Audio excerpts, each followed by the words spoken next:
Hi everyone, my name is Ren and I'm back from a very long hiatus. Unfortunately, I will not be posting videos as much, but today I do have two ships for you guys, as the first one in the montage is the EMS Striker Eagle from the EMS faction. Obviously based off of an eagle, don't know what to say. But the next one is the GTX Greywolf based off of my dog Kira. And I love you so much, Kira.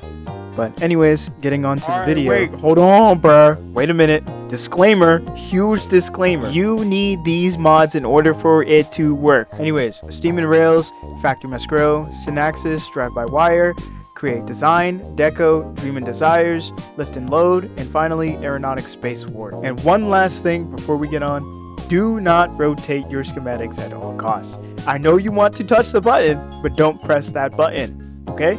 Capiche? Alright, let's get into the video. Okay, so I suppose we get started. So we'll start with the more boring one for now and save the best one for last.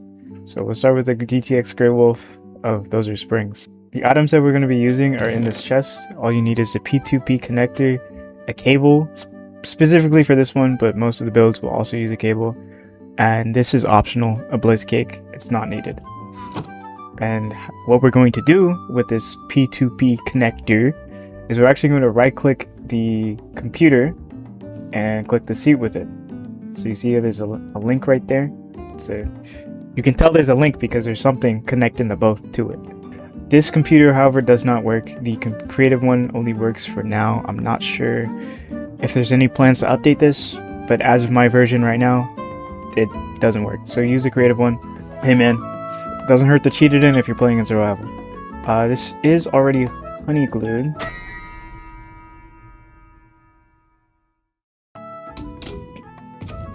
There we go. Alright, so you'll notice that it's floating, but don't worry, it's not stuck on anything. It's just floating because of the computer. Now you want to take the P2P connector and connect the computer to the chair.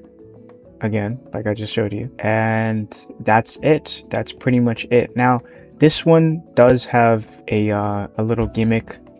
You want to grab the cable and right click the lever and right there. And you want to come to the sides where the flaps are, and you can see these angled north or angled 0, red zone is north. And you want to right click on the side of the docking connector and also the flap on the bottoms as well. You won't be able to see it, but I made it black. It's like right in front of the docking connector. You'll be able to see it. And this last one, I forgot. There we go. So now they're all connected, and to make sure it works...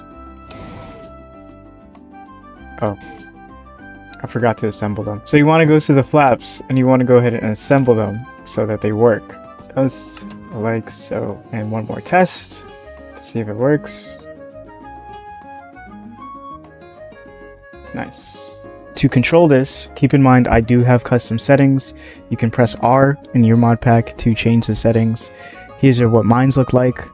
It's yeah, just change it to your preference. The mouse will be locked until you change the mouse inputs, and then you want to go ahead and press C to control the ship, and then press C again to stop controlling it. You'll reset it, and then you should be able to move your mouse. That is if you're using a WASD to control your ship. If you want to use your mouse, it's totally fine. Do whatever you want. That's it for the Greywolf.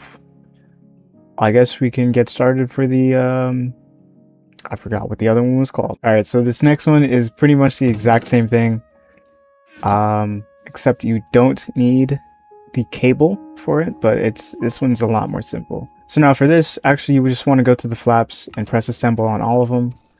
I didn't do it on a redstone signal. You can if you want, but I'm not doing that. I just choose not to. So it has 2 flaps in the back on the bottom and 2 on the top, obviously.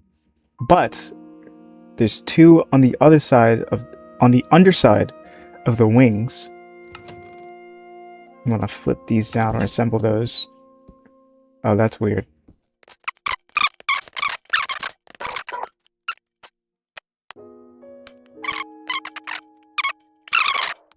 So we're gonna go on the bottom and we're gonna assemble these first so that they work. See? Totally fine. Do the two front ones as well. And then finally I will go back here and do these again.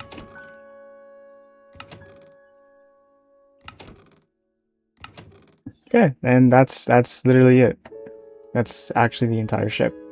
I do have a little feature where if you put blaze cakes in here, this little hopper, it will feed into this thruster, and as you move forward, it will give a redstone signal to it and it will turn on.